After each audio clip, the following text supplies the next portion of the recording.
Hello there, my name is Winnie Kuria. Welcome to Tekizen. Today I'm joined by Kevin and Kachwanya, and we will discuss the mKey application. Guys, a month ago, um, FinServ, FinServ is owned by, I think it's subsidiary of Equity, Yes, Equity yeah. Bank. Yeah, so they are the one who are trying to do Equitel and other stuff. But now I think they are moving it to be something else which is separate from Equity Bank. Actually, in the last 1 month, there has They've been been made independent. reorganization Yeah. within the Equity Bank. Remember, even Equity Kenya now have a CEO and all that stuff. Yes. But anyway, what I'm about to talk about is the app that FinServ launched. I think it's a great app. They call it mKey, and what it does is first it has a keyboard, and when you install it, it become the default keyboard if you choose to. Actually, it's optional, but if you choose to, it become the default keyboard for your phone. At the same time, it's a financial app. I think that's the primary point about it, a financial app which allow you to do all the financial transactions, either sending money to a friend, paying bills, or buying something, buying goods, buying services, getting loans, so you can get loan from it. So the main point is financial services. But what they have done with it is to try to incorporate some other stuff like lifestyle. So within the app, you can go and look at news, gossips, business news, sports, YouTube, and those entertainment stuff you can get from the app. Also, it has reward systems that the more you use it, it rewards you, and with time you have which we have seen now most of this company trying to reward the customers. Yeah. And this is the end of customer week. Probably that's a good thing. By Yes. the way. The final part is you can do a group stuff, like group chat and all that stuff. So you see, that's the social media aspect Also, yeah, of it. social media. So you have a social media aspect, you have the Financial one. financial, you have the reward system, you have lifestyle aspect of it. Yeah. Yeah. So in my view, it's a good app. And in the last 4 weeks, as I've said, they've been trying to marketing it. I don't know the reaction of the market, but I would like to hear your views. Well, I think it's a good app. I actually think it's a good idea. It's a brilliant idea because it's like everything under one roof. Yes. Okay. So, but what is the need of it? What is so? I just don't get what is so different from my normal apps, my chosen social media platforms that are installed in my phone, and all that. But I think it's a good idea. People have that the worry that it will not. Actually, I was reading somewhere that it will not. They cannot sustain that. Yeah. They cannot sustain that for so long. It's like, taking everything and just doing everything. Yeah, you're selling bread, you're selling donuts, you're selling bananas.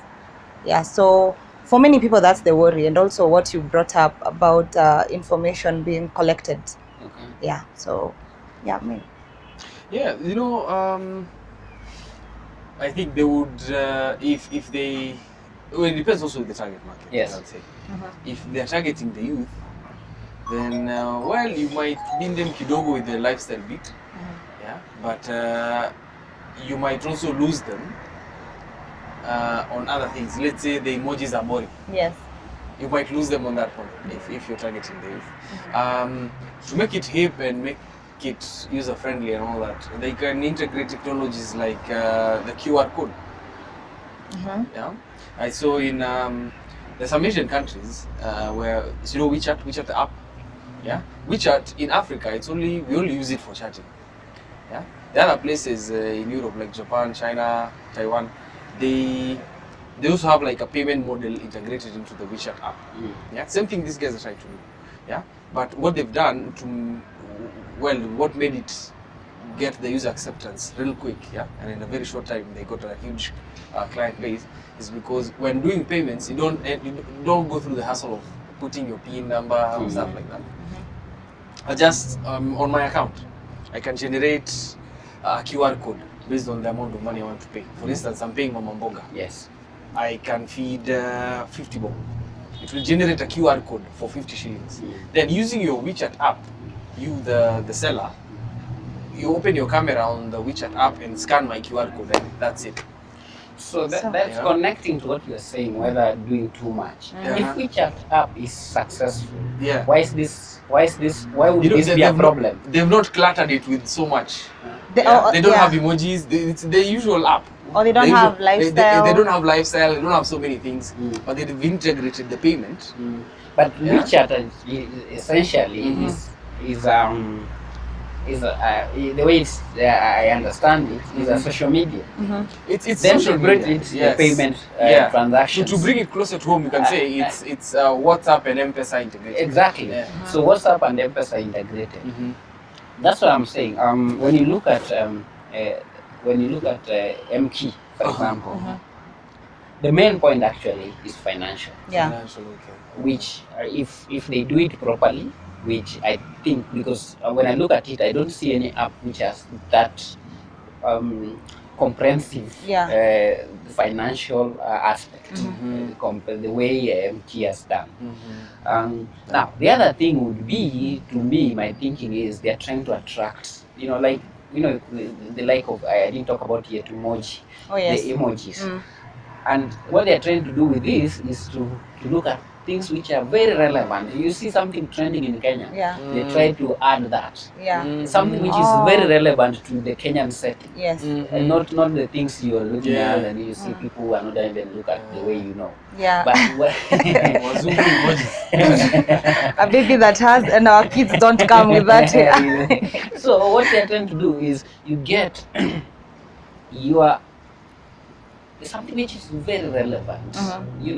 Any trending things. If we look at something which have been trending recently, they try to integrate that, Yeah. which I think would attract, and it would be more relevant when you use them in terms of using as an emoji. In terms of the lifestyle, I'm looking at it like it's also give you your work easier in terms of if you're looking for news, Yes. sport news. Yeah. It's an app that incorporates this. Yes. So whether they would sustain it is still a question at this point. But for me, the way I'm looking at it, it's as that convenient, Yeah. that convenient, and also being a local app. This is what we're talking about: local innovation. Yeah. Is there a way that people can look and say, these guys have done well? Yes. Because the app is quality. It's not that it's not quality. So the question is, can we say, if it's not quality, a local, is there a way that Kenyans should embrace it in that point that is local? Yes. Yeah, maybe tap to that side. Yes. Jua Kenya, of course, there'll be now like the security issue, Yeah. like already they're negative. Yeah, Yet it is the part of the whether they are collecting the people's. yes. But And that's yet the- what they have in their phones is actually foreign applications, Yeah, which also Not- do the same. which also do the same thing, but then they're not going to tell you that because they know they won't sell. Yes. Yeah. So, and also my thinking was now, okay, I have a shady question. Does it have a password? Yes. Okay. Because it's a financial app. Yeah. So you get a 6-digit Password. key. Okay. Yeah, they call it pass key. So all the time when, especially, you see there, it's two parts. There's a part where you can go through without the password. So the sports or this emoji key, so those one you do, or even the Lifestyle keyboard. gossip news. Oh. Or the keyboard itself, Yeah. you can do without the pass. But when you go to financial part, you have You to have key the in pass the- key. Yeah, so it's not security. It's Good. set. The only problem, as you alluded to, is where they are like people feel the keyboard itself are collecting the Information. data. Yeah, the data. But this is a thing that came after GDPR. You know that law in Europe that everyone is trying to Incorporate. conform, conform will adapt. So the apps, even a website now, they have to warn you that you're using cookies. Have you seen Yeah, that? exactly. Yeah, they keep. Yeah. Yeah, true. they keep on that. But that's what the same thing that we might use. We might collect your data, which is true. Even if you're using Gboard, for Yes, example, they are they collecting still your collect. data. Yeah. So it's not a unique Actually, these other guys like Google have your data far more. Have you seen like the way they have places you go to? Yes. Look at your map. It's all Everywhere. across. If you're in town, CBD, where? Yeah. So I guess the problem here is it came at the point where people trying to transform, and I think also they have not got a way to They're explain trying that. to target everybody, or they've micro-targeted the youth, people of a certain age group. Actually, yeah. Who's the target? Who's the target audience really for this? Because it's not youthy. It's So when you look at the emojis, it's youth. When you look at the entertainment, the lifestyle, Yeah. it's youth. But when you look at the financial aspects, it's the business, it's the more people who Yeah. do that. the middle class. So I think they have done.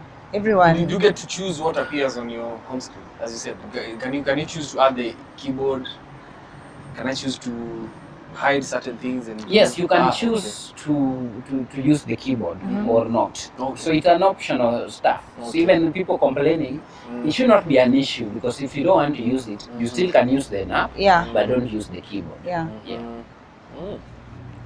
It's Okay. yeah. They Well, should. that aspect of making bulk payments, I'm assuming you have like a small team of guys who are doing something for you. Yeah, then you Put them in one group, and if you're all paying them the same amount, Yeah. you just like bust The the payment Yeah. to them, and they receive their money. On that level, from a business point of view,